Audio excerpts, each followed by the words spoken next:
जयसिंगपूर येथील डॉक्टर जे Magdum college of इंजिनिअरिंगच्या 4 विद्यार्थ्यांची माहिती तंत्रज्ञान, e-learning platform, software development, mobile application, cloud solution आणि कन्सल्टिंग सेवा पुरविणाऱ्या कंपनीमध्ये निवड झाली आहे, अशी माहिती महाविद्यालयाचे ट्रेनिंग प्लेसमेंट ऑफिसर प्राध्यापक सौरभ खानावळे यांनी दिली।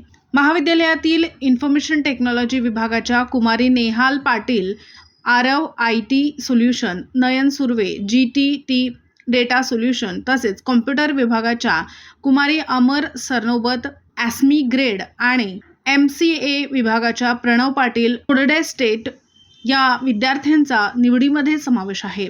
ट्रस्टचे chairman doctor Vijay Magdum, vice chairperson doctor Sonali Magdum, कार्यकारी संचालक डॉक्टर सुनील आडमुठे, प्रमुख प्राचार्य डॉक्टर शुभांगी पाटील यांनी निवड झालेल्या विद्यार्थ्यांचे अभिनंदन केले व भावी वाटचालीस शुभेच्छा दिल्या। सर्व विभाग प्रमुख व प्रत्येक विभागाचे ट्रेनिंग प्लेसमेंट कोऑर्डिनेटर यांचे विद्यार्थ्यांना विशेष मार्गदर्शन लाभले। मराठी S न्यूजसाठी जयसिंगपूरहून संदीप अडसूळ।